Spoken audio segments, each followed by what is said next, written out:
Bonjour les gens, comment allez-vous? Ah, j'avais très hâte de venir me déposer avec vous depuis le début de 2026. J'ai tellement de, de choses à partager, aussi une grande envie de connecter avec les gens. Cependant, depuis que je suis maman, voilà, ma réalité ne me permet pas de pouvoir faire des de me créer des moments comme ça où je peux venir vraiment me déposer. Donc, j'y vais toujours un peu de façon très organique. Comme ce matin, je suis encore dans ma tenue d'hier, mon visage pas lavé, encore en train de siroter mon café. Mais voilà, je ressentais l'élan. Et puis, mon copain est parti porter notre fils à la garderie. Donc, j'ai sauté sur l'occasion et je me suis dit, ah, je vais venir partager quelque chose avec vous. En fait, j'espère que ça vous fait du bien de rentrer en 2026. Je sais qu'ici au Québec, c'est un grand hiver voilà, en fait, qui est sublime parce qu'il est très blanc et magique. Et à la fois, c'est ça, tu sais, l'hiver, c'est une période qui nous invite beaucoup à aller à l'intérieur de nous, qui nous invite à changer nos plans, à nous adapter parce que, voilà, les conditions à l'extérieur souvent en fait, nous invitent de rester chez soi, de rester à l'intérieur. Donc, c'est pas toujours évident, mais j'espère que vous allez bien. Euh, de mon côté, wow, ouais, ça a été un grand temps des fêtes. Qui m'a amené dans beaucoup de profondeur et encore dans beaucoup d'acquisition d'une certitude intérieure pour moi, puisque fait en sorte que ouais, ça m'a vraiment préparé à ce début d'année 2026. Puis moi, je le ressens déjà, l'énergie du cheval de feu, l'énergie du nouveau commencement. Je suis tellement dans la gratitude dans ma vie en ce moment. On dirait que je reprends un beat où je l'avais laissé en 2020 pendant la COVID. Euh, ouais, une année qui a été très transformatrice. Puis voilà, 2025 aussi a été très transformatrice comme année. Donc, ouais, puis depuis 2026, je le ressens, ce renouveau. Donc, bref, je suis bien heureuse. Puis, j'ai vraiment envie de me relier davantage avec vous, de créer des espaces pour qu'on reste centré dans la bonne ligne directrice de notre cœur à l'intérieur de nous pour nous aider à marcher avec les pas qui nous servent le plus dans notre chemin de vie. Euh, voilà, et je suis un peu enrhumée, ok? Tout naturel avec vous. Et en fait, ce matin, ce que j'avais envie de venir vous partager, c'est que j'étais à Montréal récemment et je me souviens plus qui, mais il y a une personne qui m'a dit, en fait, qui savait pas que la retraite en Équateur, c'est moi qui l'organisais. Donc, je me suis dit, bon, ben, je vais en parler davantage de cette co-organisation, en fait, avec ma sœur précieuse, mon amie, mon alliée Amandine, qui, dans le fond, en fait, l'année passée, a accepté parce que, voilà, en 2025, j'ai eu l'opportunité de créer ma première retraite à vie, et ce, en Équateur. Et puis, ben, j'avais ressenti l'élan de, de mon cœur, de mon âme, en fait, de demander à Amandine si elle voulait ben, tenir l'espace avec moi. Et elle a accepté, en fait. Voilà, c'était très divin, cette co-création, parce que, voilà, nous sommes très reliés, très unis. Euh, on marche vraiment un chemin similaire et on vit la vie, on perçoit la vie, on ressent la vie avec des fréquences aussi très similaires. Donc, c'est vraiment génial. Et puis, cette année, ben, nous avons décidé d'organiser notre deuxième retraite en Équateur encore. Et puis, nous avons aussi demandé à Lila, une femme médecine de l'Équateur, si elle voulait bien, ben, nous apprendre davantage sur sa médecine et surtout nous faire expérimenter sa médecine qui est à travers l'argile euh, et les techniques ancestrales d'être en communion avec l'argile, si on veut. Donc, elle a accepté. Donc, voilà notre projet. Nous avons très, très hâte. Nous sommes tellement heureuses. Voilà, ces espaces-là, en fait, on se permet vraiment le temps de les laisser grandir. C'est tellement précieux pour nous que voilà, en fait, on laisse ce projet, on laisse retraite humanitaire émerger avec son propre temps, son propre cycle, puis on est vraiment dans le respect de nos deux chemins similaires aussi. Donc, c'est un projet euh, qui nous fait réellement du bien. Puis on a juste envie de le partager tellement avec les gens autour de nous qui voudraient vivre une expérience de grande beauté, de grande profondeur aussi.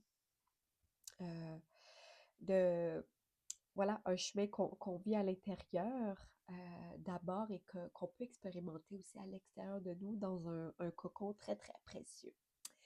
Donc, au plaisir de vous y accueillir cette année ou une autre année. Vous êtes vraiment, vraiment les bienvenus. Pour l'instant, ça s'adresse qu'aux femmes. Euh, mais voilà, ça peut être vous, ça peut être aussi des femmes autour de vous que vous ressentez que voilà, ça pourrait leur faire du bien de vivre quelque chose qui les aiderait à les propulser vraiment dans leur chemin, le chemin de leur âme.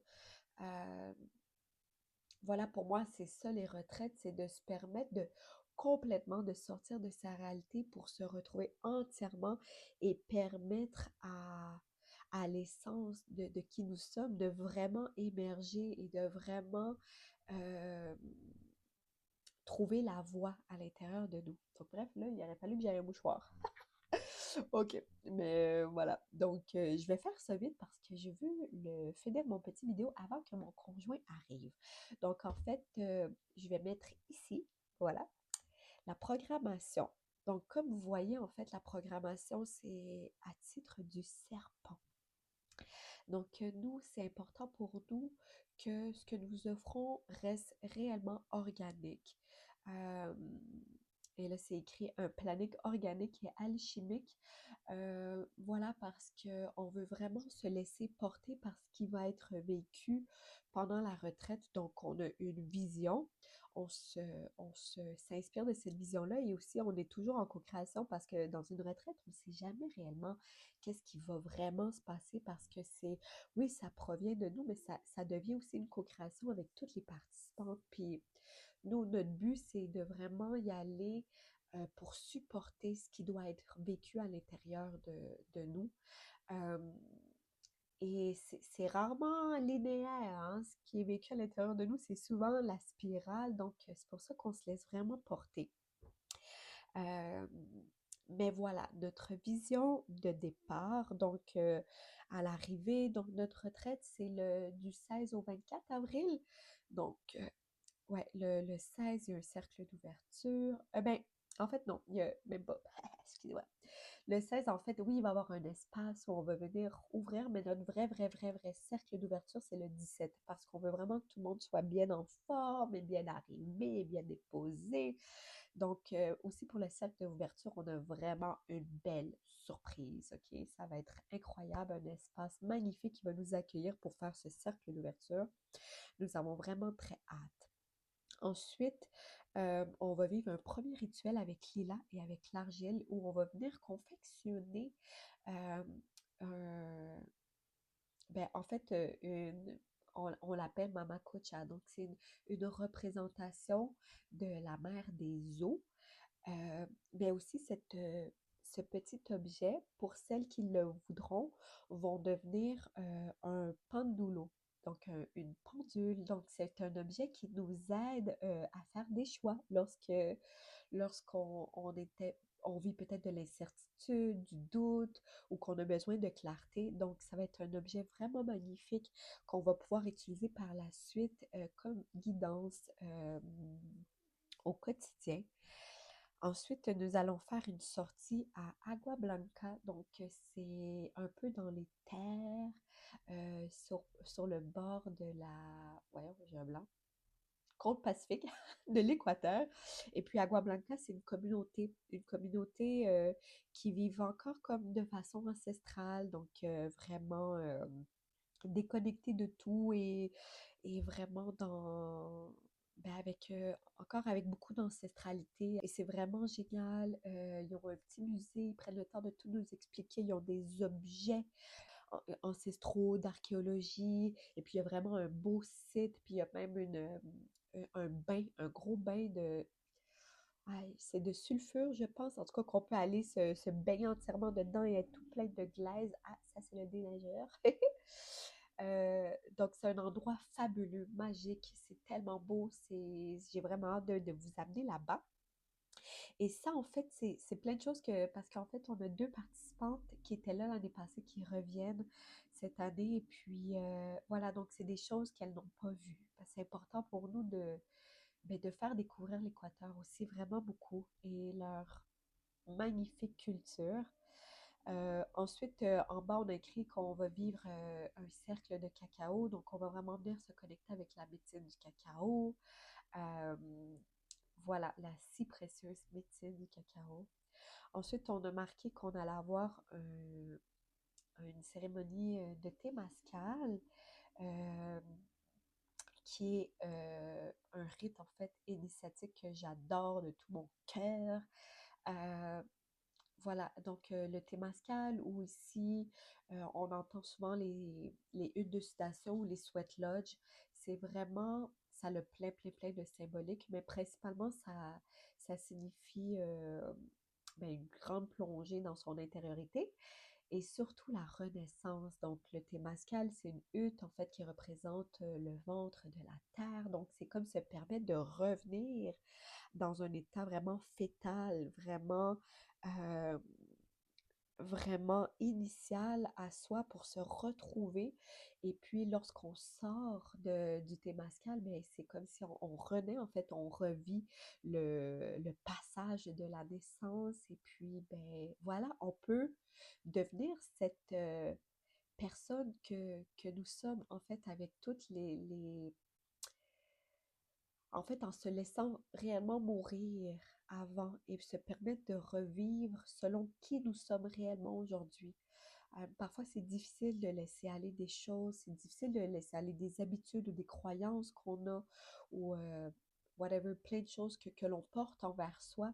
Donc, c'est une cérémonie qui soutient réellement ce passage-là. C'est une cérémonie initiatique. Donc, voilà, c'est pas une cérémonie qui est... En fait, ça dépend vraiment, on la vit toutes différemment, mais c'est une cérémonie tellement belle. C'est comme... en tout cas, on pourra s'en reparler éventuellement, je ne vais pas trop déborder là-dessus, mais ce que je peux vous dire par contre, c'est que les gens avec qui nous le faisons là-bas, c'est avec eux qu'on le fait l'année passée et on les aime d'un amour infini. Ça a été vraiment une belle cérémonie, donc nous avons très hâte de revivre un moment comme celui-là. Ensuite, ouais, parce que là, ça va vite, hein? OK. Ensuite, vous voyez, il y a l'initiation aux cascades. Donc, ça, c'est vraiment génial aussi. On s'en va encore plus loin dans les terres, dans les montagnes, et on va marcher pour... voilà, c'est un autre moment d'initiation, de connexion vraiment profonde et sincère avec l'eau, avec la mer des eaux. Excusez-moi. Et ça va être tellement beau en fait parce qu'on va marcher. Donc déjà là, c'est comme une randonnée. Il faut, voilà, marcher dans la forêt tropicale et on va aller à la rencontre des cascades. Et à ce moment-là, avec les cascades, en fait, on va vivre euh, un rituel où on va se faire des symboles d'argile, des symboles ancestraux avec l'argile sur nos corps. Donc c'est beaucoup pour euh, la médecine du corps, pour prendre le temps de nourrir nos corps, de reconnaître aussi, surtout les femmes, comment notre corps vit beaucoup de souffrance, beaucoup de poids, beaucoup de pression. C'est très facile de s'éloigner de la nature et de la beauté de notre corps tel qu'il est en tant que femme. Donc là, c'est vraiment venir prendre le temps d'honorer notre corps, En tout cas, ça va être très, très grand, un très, très beau rituel. J'ai vraiment hâte. Encore avec Lila, celui-ci, c'est elle qui va nous faire rencontrer ce lieu magique.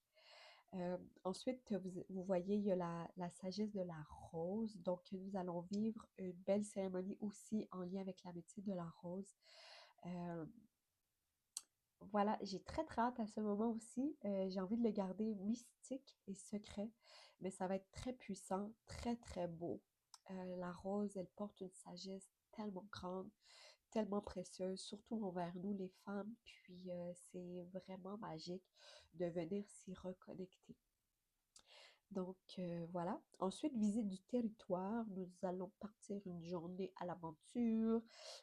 Probablement que nous allons retourner à Ayampe, c'est pas sûr, mais Ayampe, c'était où il y avait la retraite l'année passée. Euh, J'aimerais beaucoup faire découvrir un endroit que nous n'avons pas visité l'année passée. Bref, on va juste prendre du temps pour nous et avoir du plaisir, puis faire découvrir d'autres endroits aux femmes.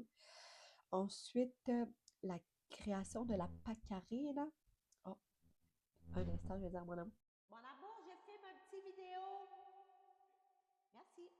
Alors, la création de la Pacarina, en fait, ça, c'est sans doute un des rituels avec Lila qui me fait le plus vibrer, que j'ai tellement hâte de vivre. Dans le fond, c'est qu'on va créer comme un réceptacle, une couple, une coupe, excusez, euh, qui, en fait, qui représente nos eaux utérines. Donc, voilà. En fait, dans mon chemin, à moi, dans mon chemin spirituel où je suis rendue dans ma vie, ou du moins où la vie me demande d'aller, c'est vraiment de travailler avec les mémoires que nous portons, les femmes, et principalement les mémoires que nous portons dans notre bas-ventre, dans notre utérus. Euh, j'ai une connexion très, très grande avec le transgénérationnel, avec la terre-mère, avec les blessures, avec le... Voilà ce qu'on porte, nous les femmes. Et, et pour moi, c'est c'est tellement pur d'aller vraiment prendre le temps de vraiment soigner notre utérus, soigner nos os, venir prendre le temps de ritualiser avec elle. Euh, et parallèlement, c'est qu'on vient vraiment s'asseoir avec le bas-ventre aussi de la terre. Je trouve qu'on devient vraiment une alliée de la terre et puis qu'on peut vraiment aussi se souvenir euh, de l'histoire de la femme à travers le temps. Parce que oui, il y a les blessures, certes, elles sont là, elles existent, mais il y a aussi tellement de force, il y a tellement de sagesse, il y a tellement d'histoire chez les femmes qu'on a aussi accès, qui sont aussi vraiment très imprégnées dans notre bas-ventre lorsque justement on n'a pas comme la lourdeur des blessures ou des mémoires qui sont plus douloureuses, par exemple, qui peuvent nous avoir été transmises de notre famille, de la collectivité, de traumatismes ou quoi que ce soit, tu sais. Donc voilà, cette création de cette coupe, ça va tellement être grand, profond, sincère, puis je trouve que ça va venir vraiment tisser un lien très, très, très euh, sincère avec la terre-mère, tu sais, puis de vraiment relier notre bas-ventre à celui de la terre, ça va être incroyable. Puis c'est ça qui est vraiment chouette aussi parce que chaque petite chose chaque petite chose, chaque beau rituel que nous allons vivre avec Lila, par exemple, et avec l'argile, c'est que c'est des pièces que nous allons rapporter chez nous. Donc, c'est tellement précieux, puis ils vont toutes avoir l'énergie de la retraite, l'énergie de l'équateur, l'énergie de nos intentions, de nos prières. Euh, Ça va être tellement beau. Ensuite, on a la cérémonie de la Kema. Ça, je ne sais pas trop ce que c'est. C'est une cérémonie avec le feu que nous allons vivre chez Lila, chez elle. On est vraiment chanceuse de pouvoir ouais, découvrir son environnement. C'est tellement beau, puis ça va être une belle cérémonie avec le feu, puis ça va venir aussi envelopper tout ce que nous allons avoir vécu ensemble. Euh, Donc, j'ai bien hâte de découvrir ce rituel. Je le connais pas exactement, mais on va être très, très bien guidé par Lila. Puis le feu, c'est un élément tellement puissant, ben, comme les quatre éléments principalement, mais voilà, un élément vraiment puissant. Donc, j'ai très, très hâte de vivre ça avec vous. Puis, tu sais, à travers ça, il va y avoir plein d'autres moments, il va y avoir plein de choses. On va danser, on va chanter. On va avoir vraiment beaucoup de moments pour nous aussi séparer, pour intégrer, pour explorer, pour se déposer, pour se reposer. Il y a vraiment, vraiment plein, plein de choses. Mais ça, c'est comme les grandes lignes. Et ouf, là, j'aurais vraiment besoin de mouchoir. Il est temps que j'arrête mon vidéo. Donc, vous voyez, après, il y a le cercle de fermeture. Ouais, que j'ai bien hâte de voir comment ça va se passer. C'est moi et Amandine, on est vraiment pareil. On aime se faire inspirer. C'est souvent pas forcément dernière minute, mais ouais, on se laisse vraiment inspirer et guider par les énergies du moment. Donc voilà, je sais pas encore comment va se déployer ce cercle de fermeture, mais en tout cas, on dirait qu'il y a quelque chose qui m'appelle parce que je suis comme ah. Mais aussi, c'est toujours tellement de gratitude dans ces moments-là et moments de célébration. L'année passée, nous avions été, ouais, manger euh, au restaurant d'un d'un homme qui tenait l'espace pour nous pendant le Témascal. En fait, l'homme et sa femme, ben, c'est leur restaurant à eux, en tout cas. Puis, mon Dieu, on les aime, on les aime. Donc, sans doute qu'on va retourner manger dans leur restaurant péruvien en Équateur. Bien, oui, ben oui. Voilà, donc, ouais, ça a été tellement un beau moment l'année passée. Bon, là, mon Dieu, mon nez, ça y va. Je vais pas vous faire vivre ça très, très longtemps. Ben, voilà, juste en lisant tout ça, moi, ça me met tellement d'images. Mon Dieu, je fais la symphonie avec mon nœud. OK. Donc, bref, je voulais vraiment prendre le temps de partager avec vous euh, toutes ces belles choses. Puis, si vous avez des questions, des interrogations, je sais que l'Équateur, c'est pas forcément non plus un pays très connu. Euh, donc, mon Dieu, mon nez, ça y est. Donc, voilà, mais si vous avez des questions, des interrogations, des doutes, si vous ressentez un quelconque appel, si vous voulez en savoir davantage, en fait, ce que je vous ai partagé là, c'est une partie de la brochure qu'on envoie par courriel. Donc, on n'a pas forcément accès sur nos réseaux sociaux, mais on a accès à la grande brochure qui est vraiment sublime par courriel. Donc, voilà, n'hésitez pas à venir me contacter ou contacter Amandine pour avoir plus d'informations. Mon Dieu, excusez-moi. Alors voilà, donc merci d'avoir pris le temps d'écouter, d'avoir pris le temps de connecter avec ces projets qui nous tiennent tellement à cœur, ces espaces qui nous tiennent tellement à cœur. C'est sûr que quand on participe à une retraite, on n'est plus la même personne après. On n'est pas si différente, mais on est clairement très, très, très renouvelé. Donc, voilà. Puis en plus, là, on va être en plein dans le printemps, excusez-moi. Je sais pas si vous l'entendez, mais moi, je l'entends fort. Ok, j'ai presque fini. Mais voilà, on va être en plein dans le printemps, euh, le premier printemps le premier printemps de 2026, oui, parce qu'il y en a juste un, assurément, mais le premier printemps de l'année 1, en fait, ben, du nouveau cycle en numérologie qu'on commence cette année avec l'année 1. Donc, c'est comme le premier printemps. Donc, je trouve ça tellement puissant de vivre quelque chose comme ça pour vraiment comme s'enraciner dans, regarde, mais de se dévoiler devant la vie. Aujourd'hui, je suis cette personne-là et c'est dans cette voie-là que je veux évoluer. Je ne veux pas bifurquer, je ne veux pas me perdre, je ne veux pas m'éloigner, je ne veux pas me faire du mal. Je veux vraiment focuser, je veux vraiment être en dévotion pour moi et pour mes rêves et pour ce qui m'appelle et pour l'amour propre que je porte envers moi-même et envers la vie. Alors voilà, sur ce, je vous envoie plein, plein, plein d'amour. Je vous remercie et au grand plaisir de vivre un précieux moment comme ça avec vous.